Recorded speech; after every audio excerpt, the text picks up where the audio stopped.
Hello friends, welcome to our YouTube channel Incredible Academy The Way of Success. Today we talk safety clearance of electricity lines, Indian Electricity Rule 1956.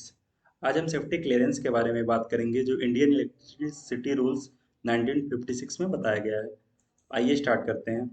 जो हमारा clearance होना चाहिए, जैसे लिखा है clearance above ground to the lowest conductor as per Indian electricity rule 77। इसमें क्या है, जो हमारा क्लियरेंस होगा ग्राउंड से और कंडक्टर तक का क्लियरेंस, वो लो वोल्टेज और मीडियम वोल्टेज के लिए 5.8 मीटर होगा। लो वोल्टेज मतलब एलटी लाइन के लिए, और मीडियम वोल्टेज मतलब जैसे 11 केवी वोल्टेज है वो हमारा क्या है, मीडियम वोल्टेज में आता है। जैसे 1000 वोल्ट के एबव जो होते हैं वो हमारे मीडियम वोल्टेज में आते हैं। और हाई वोल्टेज जो होता है, हाई वोल्टेज जैसे 33 केवी, उसके लिए क्लियरेंस हमारा 6.1 मीटर होना चाहिए। और इसके लिए एक फार्मूला है, जैसे आपका 33 है, 33 के लिए 5.8 में 0.3 ऐड करेंगे तो 6.1 प्राप्त होगा। इसी तरह जितने 33 के मल्टीप्लायर है, जैसे 66 केवी है, उसका क्लियरेंस आपको पता करना, उसमें फिर 0.3 ऐड करते जाइए। इस तरह हम क्लियरेंस पा सकते हैं आसानी से। उसके बाद हमारा है overhead line along street parallel to street. जैसे हमारा कोई रोड है या गली है, उसके पैरेलल जो लाइन है उसके लिए क्लियरेंस क्लियरेंस जो होता है लो और मीडियम वोल्टेज के लिए 5.5 मीटर होता है, और हाई वोल्टेज के लिए 5.8 मीटर होता है।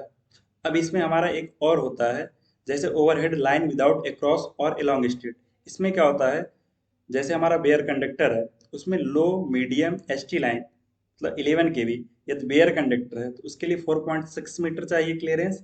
और low medium S T line up to 11 केवी।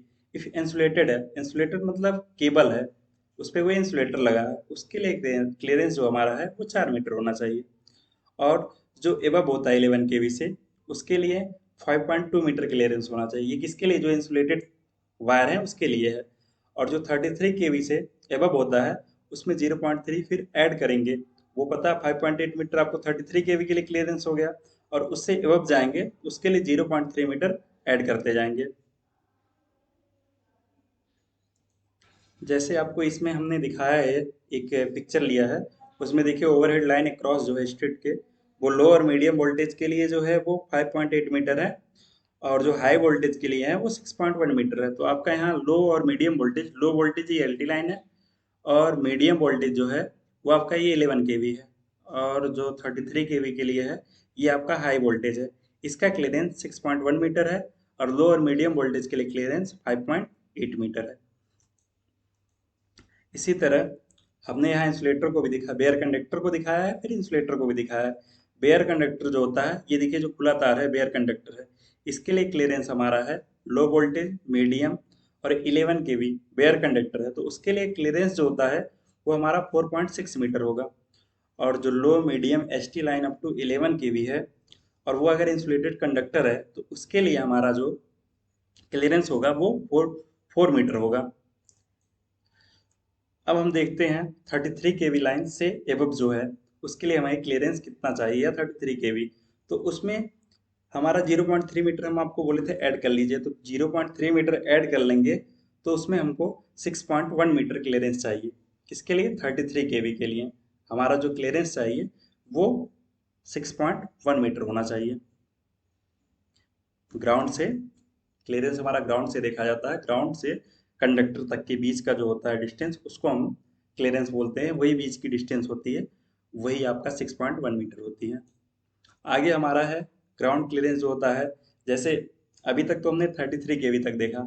अगर 66 केवी है उसके लिए 6.1 मीटर ही लेते हैं। 132 केवी है उसके लिए भी 6.1 मीटर है। 220 केवी है उसके लिए 7 मीटर है। 400 केवी है उसके लिए 8.1 मीटर है। ये हमारा इंटरनेशनल रूल के हिसाब से है, अनुसार है। लेकिन अगर हमारा जो है इलेक्ट्रिसिटी रूल जो है, उसमें क्या किया गया है, 66 केवी है, उसमें क्या है 6.1 में 0.3 ऐड करेंगे। 132 है उसमें फिर जो एडिशनल आएगा उसमें फिर 0.3 ऐड करते जाएंगे, तो ये हमारा गैप होता जाएगा। अब हमारा है, जैसे कोई घर है, clearance from building of low and medium voltage lines, Indian electricity rule 79। अब हमारा अगर किसी बिल्डिंग के पास से हम क्रॉस कर रहे हैं, तो उसके लिए कितना क्लियरेंस होना चाहिए। तो अगर लाइन पास हो रही है वर्टिकली, वर्टिकली अगर पास हो रही है तो उसके लिए 2.5 मीटर का गैप होना चाहिए, 2.5 मीटर का। और यदि हॉरिजेंटल है, ऊपर से, तो उसके लिए 1.2 मीटर होना चाहिए क्लियरेंस। यदि पिच्ड रूफ है उसके लिए भी वर्टिकल क्लियरेंस हमारा होगा 2.5 मीटर। वर्टिकल मतलब होता है लंबवत सीधे नीचे, और हॉरिजॉन्टल मतलब उसके सीधा पे। और इसी तरह यदि एस टी और ई एस टी वोल्टेज है तो उसके लिए क्लियरेंस जो होता है, तो high voltage line up to 33 kV इसके लिए 3.7 मीटर होता है, 3.7 मीटर। और एक्स्ट्रा हाई वोल्टेज जो होता है उसमें भी 0.3 मीटर ऐड कर देते हैं, 3.7 प्लस 0.3 मतलब 4 मीटर का गैप होना चाहिए। और वर्टिकली ये सब गैप है। और हॉरिजेंटल क्लियरेंस जो होता है वो हाई वोल्टेज 11 kV के लिए 1.2 मीटर, और 11 kV से अबव और 33 तक 2 मीटर, और उससे ज़्यादा होगा तो उसमें 0.3 ऐड कर लेंगे। ये हमारा क्या है, हॉरिजेंटल क्लियरेंस है। जैसे इस पिक्चर में आपको दिखाया गया है, देखिए क्लियरेंस कैसे लिया जाता है। ये आपको जो पिक्चर में दिखाया गया है ये हॉरिजेंटल क्लियरेंस है। इसमें तो जनरली जो हम लेते हैं डिस्टेंस वो हमने मेंशन किया है कि 3 मीटर हम डिस्टेंस ले लेते हैं। अगर एस टी है 11 kV तो उससे और घर के बीच का हमने 3 मीटर का गैप दिखाया है, ये हॉरिजेंटल दिखाया है हमने। अब अगले पिक्चर में देखिए ये हमने वर्टिकली भी दिखाया है। देखिए ऊपर एस टी है और उसके नीचे एक घर है। हमने यहाँ दिखाया है वर्टिकली क्लियरेंस कैसे लिया जाता है। तो ऊपर से नीचे जो रूफ है उसका जो गैप है दोनों फिगर में, वो आप देखिए रेड कलर से। ये हमने क्या दिखाया है कि वर्टिकली गैप क्या होता है और हॉरिजेंटली गैप क्या होता है। अब जैसे ये देखिए इस फिगर में भी वही हमने दिखाया है। Horizontal gap A B cable का हमने दिखाया है 1.6 मीटर, और हमने वर्टिकल गैप दिखाया है 1.5 मीटर। अब हमारा जो आउटडोर के लिए हमारा एक रूल है वो BS 162 है। इसमें क्या है, फेज टू फेज का डिस्टेंस, मतलब अभी तक तो हम किसी घर से और वायर के बीच का, मतलब घर से कितने दूर पे हमारी लाइन रहे जिसके नज़दीक हम घर बना सकें, या घर लाइन से कितना नीचे तक हमारा रहे, ये सब हमने बताया। और अभी हमारा ग्राउंड से कितना क्लियरेंस होना चाहिए, स्ट्रीट में कितना क्लियरेंस होना चाहिए। अब हम फेज टू फेज क्लियरेंस पढ़ेंगे। फेज टू फेज क्लियरेंस क्या होता है, जैसे एक वायर है और दूसरा वायर है उसके बीच का जो गैप है, तो इसमें हमारा क्या होता है, जो आउटडोर जो बाहर हम यूज करते हैं वो 6.6 kV के लिए फेज टू फेज गैप होता है 177.8 mm, और जो फेज टू अर्थ होता है वह 139.7 mm। 11 kV के लिए 177.8 है। ये पहले फेज टू अर्थ मैं बता देता हूँ सारा। 22 के लिए 279.4, 33 के लिए 381, 66 के लिए 685.1, 1110 के लिए 863.6, 132 kV के लिए 1066.8, 220 के लिए 1778। और फेज टू फेज गैप है तो वो है 6.6 के लिए 177.8, 11 kV के लिए 228.6, 22 के लिए 330.2, और 33 के लिए 431.8, और 66 kV के लिए 787.4, और 1110 के लिए 990.6 mm। ये हमारा फेज टू फेज गैप है, ये फेज के लिए हम बता रहे हैं। 132 के लिए 1219.2, 220 के लिए 2057.4।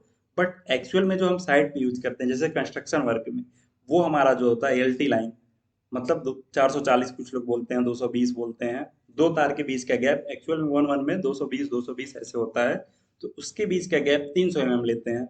और 11 के बीच जो लाइन हम बनाते हैं उसमें जनरली हम गैप लेते हैं 1175 mm। ये इसलिए लेते हैं कि हमारा जो वायर होता है वो हवा में होता है, अगर हवा भी चले तो हमारा गैप इतना मेंटेन रहे कि आपस में टच ना करे। तो ये हमारा क्लियरेंस का है। Thank you. आपको कैसा हमारा वीडियो लगा, please subscribe, like our channel. Thank you.